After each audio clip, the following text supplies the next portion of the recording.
Yeah, we hear you Yes. well. Okay, Thanks. perfect. I hope it's better now. Mm. Okay. Phil? Okay. Yeah, so at the end of the day, based upon this, we want to find out how your customers perceive the Pernod Ricard experience for cognac and for champagne. If they have other products that they talk about in their portfolio, we also talk about them. Then we report back what we call a gap model, meaning first of all we tell you this is the experience they have, and these are the parts where you might be able to improve. A subsequent step normally with our clients would be, and our research partners, that you then look into more details between A, cognac and champagne, or B, regions. Mm. You know, there clearly seems to be different approaches. You know, some are also a little bit farther in the progress towards B2C, and while others are just starting. For example, the United States just started or is in the process of developing, while Singapore seem to have the most advanced practices, you know. And their practices apparently are also now, how should I say, adapted in other markets. For example, we heard about the circle, yeah, and now also being used or being contemplated in other markets, such in Russia, etc. So there's some overlap and some functions going on. But the next logical step will then be to find out, are there differences? Is there something that you consider best practice? Is there something that you should be focusing on because it works extremely well? But our function is not to tell you it works extremely well because you can see it on your own numbers if it works well or not, Mhm. which can be kind of confusing because if you start from zero, everything looks great, you know. So in a way, that's also tough always to benchmark, you know, when people say, "Oh, we're growing, growing, growing," I'm like, "Yep," because you started on a Mm. very low level because you never had that before. What Mm. we are trying to contribute is we tell you why it works. Not what, not how, not when, but why it works and why certain things are more appreciated than the others. Does that make sense? Absolutely. Yeah. Well, that's us. Good. Yeah. Super curious. I don't know how much you know about myself. So basically, I'm working in the headquarters of Pernod Ricard, and I'm responsible for the global luxury strategy. So I work quite closely with Alex as well, who is working on champagne and cognac side. But for me, it's really total portfolio. So I'm really not so much working on the brands as such, but more on the portfolio strategy. So with kind of all pillars that we need for our luxury strategy, meaning the right mindset, so training our colleagues around the world on commercial prestige and marketing prestige. The second pillar is more, route to market. So what is the right, and you mentioned it, what is the right way to address our luxury consumers? And when I talk about luxury consumers, it's not only ultra high net worth individuals. So we start more or less with the Henrys, like really affluent clients. And we have kind of a broad, and you'll see that as well when you look in champagne and as well in cognac. We have quite a broad range where we can recruit consumers into luxury, but then we go up to the sky is the limit, more or less, with regard to pricing. And then the third pillar is then really about our consumers. So as you mentioned correctly, so far we've worked a lot with intermediaries only. So we did not really serve these clients directly, meaning we did not get any insights, and that did not really help us in improving our offers. So that's why we've established this third pillar of really establishing a direct-to-consumer business to these clients, not only to benefit from the huge margin that we generate with not having intermediaries, but more to really have the direct contact and to better understand those consumers and then improve our offer. Because if you look at Pernod Ricard, I mean, we're not necessarily a luxury player or not perceived as a luxury player, but given that 21% of our net sales are generated with our luxury brands, it's quite a significant part. And if you look at figures globally, I mean, we're the market leader in luxury, basically. So that's not what people have in mind when they think of Pernod Ricard, and that's something definitely that we want to change. In consumers' perspective, not so much as Pernod Ricard, but more as Le Cercle or our brands. Yeah, that makes sense, because some of our conversation always started out your experience with Pernod Ricard, and people are like, who is Pernod Ricard? Yes. You know, because loyalty is to a particular brand. Exactly. You know? Exactly, and it's for us as well. I mean, B2B wise, of course, it's important to establish Pernod Ricard as a luxury player, but when it comes to consumers, it's way more important that they love our brands and that they, I mean, of course, with Le Cercle, we kind of try to establish, I would say, more a concept or more, you know, a club where people understand, okay, this is basically a club of the most exclusive and amazing luxury brands. I think that's the ambition in the end. Yeah, that makes sense. And people, how shall I say, one side effect seems to be that people say, yeah, they also have whiskeys, they also have rum, they also have this, you know, It's more an educational process, like, that belongs here too, you know. Yes, exactly. And I think that's a big strength that we're currently not fully using, because people are not only drinking cognac or are not only drinking champagne. And I think we need to get better at really serving them the full portfolio, more or less. Yeah, that makes sense. At least create awareness, so to say. Because I mean, we are just conducting a few interviews, but it's clear that relationships are either with a person delivering the experience or with an individual brand. Exactly. So you can also see when you look, for example, whiskey, rum, or other spirits, that people say, well, these are my favorites here, you know, and don't look at which conglomerate they're belonging to. Exactly. Yes. Yes. True. And one question regarding the interviews you're conducting, are you also asking non-clients? So will we for example, and will we be interviewing clients that buy more Hennessy brands? Yeah, this would be interesting, but we are not in contact with them. Yeah, because let's be quite honest, it also is a little bit of a struggle in some markets to get to these clients, and how shall I say, allocate their willingness to conduct research. Yes. Because, there's other challenges. Yeah. Let's put also in this way, for the moment, what we are looking for is how to improve the customer experience of existing customers. So it would be great if, as a second research, maybe we can have the access to non-clients, or maybe people who are part of your portfolio as prospects, and then we can ask them why they are not buying Pernod Ricard. So, but this is it is slightly different. But again, Mrs. Marbach, you have to excuse me, but I'm doing that customer experience research now with clients for over 15 years. I always say the only way who can judge about your experience are people who had an experience with you. So going out and asking prospects why they do not become a client is always a very delicate task, because they've never been through the entire process with you, so they can just imagine how it could be. And that doesn't deliver anything, I would say, that you can take on Monday morning to your team and say, this is what we should do. But to understand why they're buying, for example, Dom Perignon, or why they're buying and consuming Hennessy, that would be super interesting for us as well. What are they doing right with their clients? And this is where the second part of our research comes in, where we tell you this is what drives their behavior in general. This is the experience they are looking for wherever they're going to go. Because I know it's very challenging.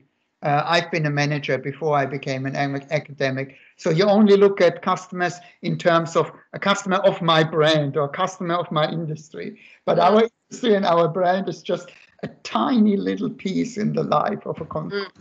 So what we are trying to do is like, these are the underlying values that drive all their experiences. Yeah. These are things they look at not only from spirits, but they look when they buy their cars, when they buy their real estate, how they choose educators for their children, things that they value and experience that you might contemplate then. So we give you an overall understanding what matters most to ultra high net worth individuals, no matter what they are buying, which is at the end of the day more important for you, because you can say, this is something that we haven't thought about yet, or this is something where we clearly do not address their needs. And other industries are doing that, so we might as well do it there. So we're going to be the first one offering that. Yes. I can also add that somehow we have some interesting clues about consumer behavior towards other brands, because during the conversation, very oftenly your customers are talking about other kind of purchases. So for the other day, I was talking with one person who was mentioning why he's buying Pernod, La Grande Dame, instead of Dompe in Asia, because comparing the two kind of products and in which occasions he prefers to buy a Grande Dame, and then in which occasions he prefers to buy or gift a Dompe. So actually, somehow we have this information. Okay. The analysis of the competitors is part of it. Yes. Think about yourself, Mrs. Marbach. I'm sure. Do you drive a car? Currently, no. You might have. So don't think about your yes, but no. There you go. You think about it. When we, as consumers, make our decisions, and we finally choose a Volkswagen over Peugeot or whatever it is, we already benchmark the Volkswagen against the Peugeot and the experience we have with other brands. So it's only logical when we decide then to go with a brand, it's in comparison versus other. And as Annalisa so correctly pointed out, one thing that we find in interviews is when people talk about champagne, they say, we believe there are champagnes, and they name them, which have a better product, have higher quality. But the events and how they make us feel and the relationship is a little bit too stiff for us or too controlled. And we like the atmosphere we have with that brand. Therefore, we prefer this brand over them. So there's clearly benchmarking. Or when people say, I would like to buy my rum on the platform, but the one I have is just tastes better, or we're not there yet. Or with whiskey, I know with whiskey, it seems like you're pushing more and more in the higher levels there too, that people say, we know they're working on it. And that's an interesting alternative, Yeah. So as consumers, we always benchmark against, I always say, the first time you buy an iPhone, it's not that somebody from a different planet puts you into an Apple store and you're like, where am I? No, when you walk in there, you know exactly what you're looking for in comparison to other things. So. True. Yeah.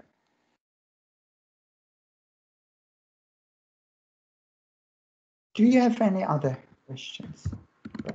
No, not at this stage. How can we be then of further assistance to you? Sorry? How can we be of further assistance to you? Well, you are a lot of assistance to me when we get the final report. So I'm super curious to see the results, of course. I can imagine. So what we're trying to do now is to collect enough data. So as Phil mentioned, it's a bit complicated to meet these people because it's being a typical B2B relationship is affecting a bit the speed of this collecting phase. But we hope we hope that things will be better and better, especially if you what you can help is what the headquarter can do is to maybe work very closely with your private, with the VIP clients ambassador to push them a bit to identify 2 or 3 customers actually, because if each one of them will support us, it will be perfect. Actually, Singapore is giving us a big support, and then we collected some others, but you know, if so Russia, Germany, United States, Japan will come back to us, it will be much easier in a way. So for Germany, you haven't No, received any contact, and for the US neither? No, for the US, 1 person. Okay. Yeah.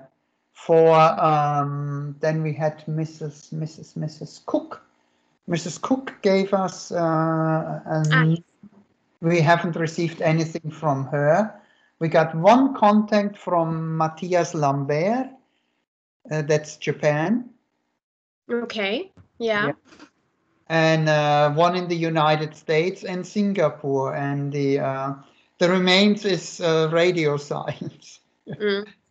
No, of course. I mean, I understand the difficulty with these clients, because that's what we're struggling a lot with. You know, whenever we want to do some research, or whenever we want to get direct client feedback on, you know, innovations, etc.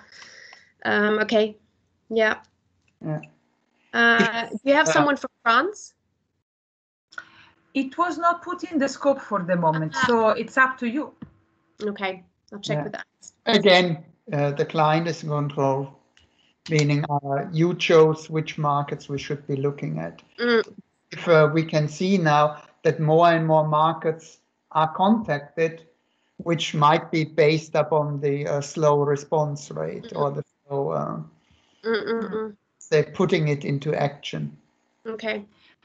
Actually, I had the impression that at the beginning, Alex didn't want to scout France, but he was more interested in getting feedbacks from different countries. Asia Pacific. Asia Pacific and United States. This is where we started at the beginning. I imagine that there are some purposes behind, but voila, it's up to you. So we do what you desire, actually. So you are designing the research. Okay. Exactly.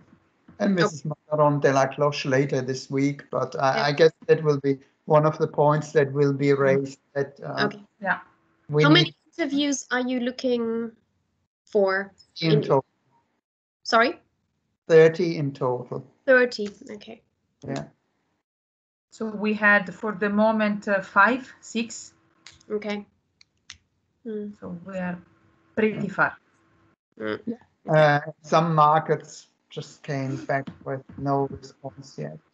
Hong Kong, for example. So we spoke with the Hong Kong. We spoke with several.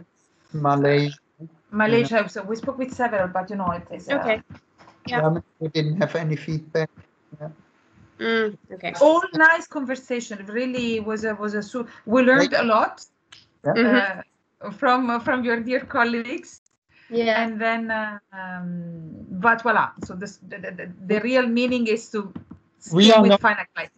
Let me put it this way. We are not frustrated because we can only conduct the interviews when they are there. But I'm sure you have internally some ideas when you want to conclude that. So at the end of the day, this is out of our hands, you know.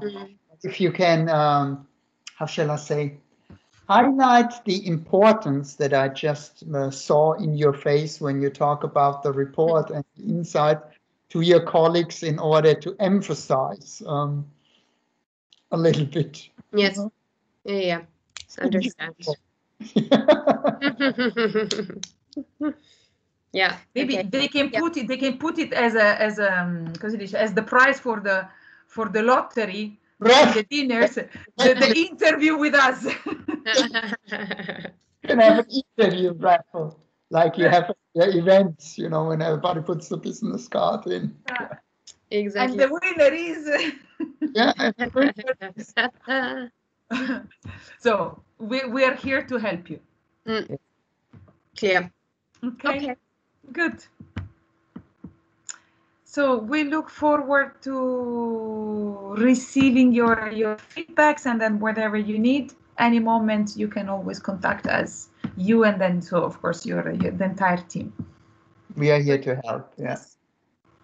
Thanks a lot. Good. So do you have like any new ones planned this week and next week, interview-wise, or is there anything still scheduled? Friday.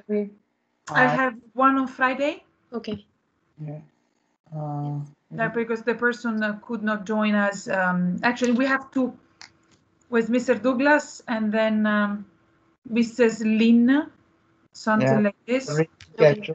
Yeah. Okay. And then we're waiting for more from Marie Deloff from Singapore. Yes. Yeah. Okay. Clear. Good. Okay. Okay. I'll definitely have a chat with the markets to see where they are with regard to client recruitment for client the recruitment. But no, I mean it's clear. It's always a bit tricky for them as well, because they don't want their clients to be bothered, too often, etc. So it's always it's our challenge, huh? When working with these clients, it's we understand the challenge, but at the end of the day, with everyone we ever worked with, is could tell you that the clients truly enjoy the interviews with us. They think of it as a therapeutical exercise, and many of them are from other projects are still in touch with us.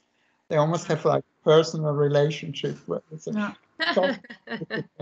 So everyone, we never had anybody saying, no, I never want to talk to these people again. And even for the length of the interview, usually it is 30 minutes. This is what we set. For example, the last day I had 30 minutes sharp with one person, and then with the other we went so over, then I had to stop the conversation because I had another one upcoming. So it really it's up to them. So we always have 30 minutes, but we fix 1 hour in our agenda, because it's up to them to share, and then so you feel so the wife or not the came up to the always runs over. In my last interview, I had a marvelous lady talking to me, and she's like, oh, my husband is here too, and he goes on the events too. Can he talk? And then the whole family was sitting there. And I said, just to let you know, I believe you have another appointment. No, it's not that important. Let's talk a little bit more about this. We're like, yeah, okay, go on. But from your experience, is there a huge difference in talking to Asian clients versus Western clients in the openness, how they talk about what they buy, etc.? Not? No. Okay. Oh, that's interesting. Yeah, the difference is, I believe, and the one thing that we found out during all of our years in research, people like to talk with us because we are unbiased, we have no agenda, and all we do is actively listening. And often in market research, there's no active listening part. There's an information collecting part. Most people that we interview describe it as therapeutical. They say, oh, this was so nice, Can I also tell you about this? And we're like, yeah, go ahead, please. And, in today's society, people are not really, and we are really interested in what these people have to say. And they often express that they say, I feel you really care about what I'm saying. And we're like, yeah, we are researchers. This is what's important to us. This is where we get insights. And they can clearly see it's not a market research company collecting data. We really care about them and their experience, because that's the emphasis of what we are trying to do, and clearly perceived. Yeah. But I understand also that your key account managers might be reluctant. And they say, oh, yet another one who talks to my clients, who knows how that's going to end and what's the emphasis. I understand that, but.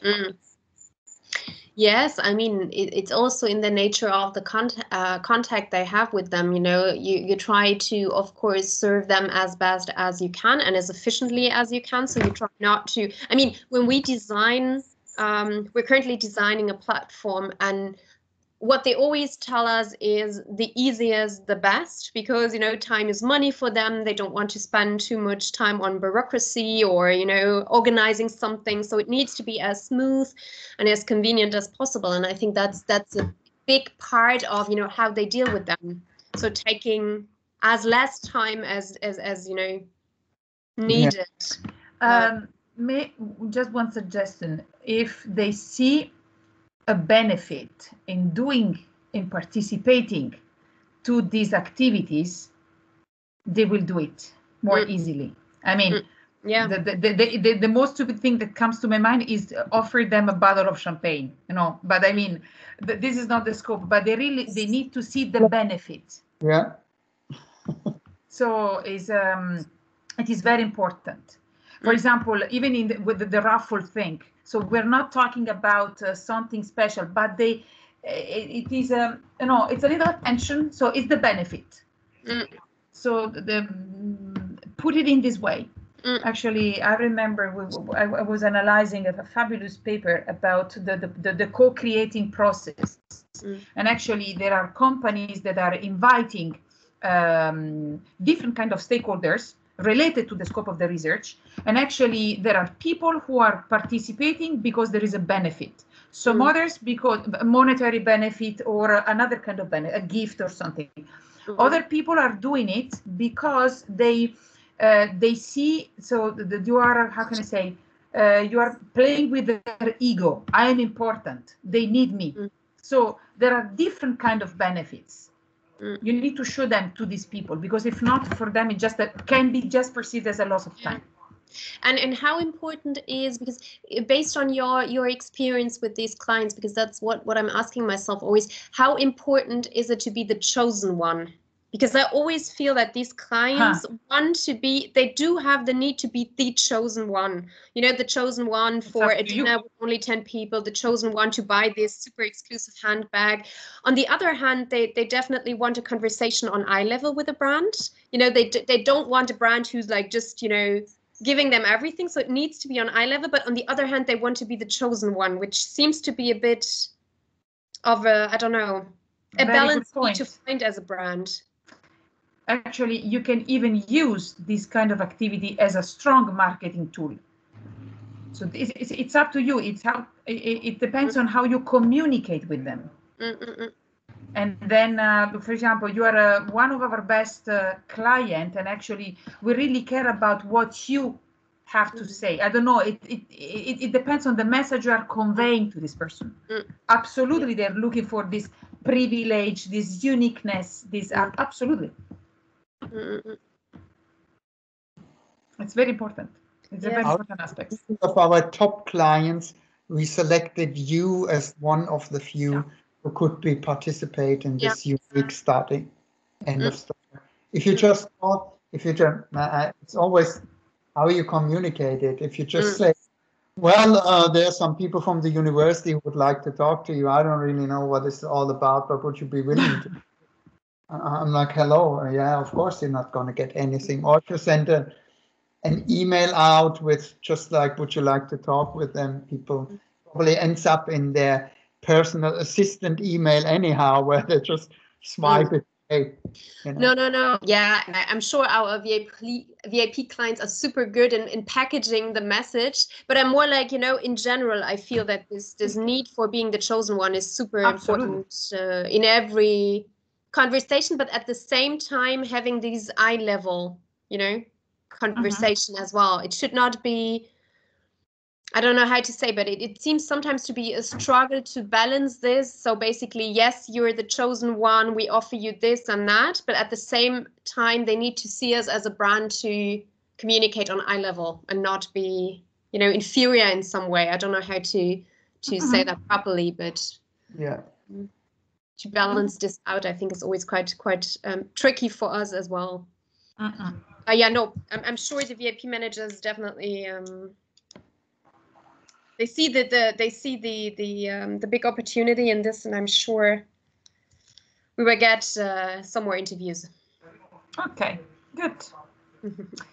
So we look forward to receiving some information from your dear colleagues and maybe from the headquarters. So anyhow, this week we are talking with Mrs. Macaron de la Croche. So we will go ahead, and then step by step we anyhow we're keeping you always posted if new interviews are coming. Okay. Perfect. Good luck, and thank you so much. Looking forward. Super interesting project for us. Thank you so much, Simone. Thank you. Have a good day. Very good day. Bye. Bye. Bye. Bye.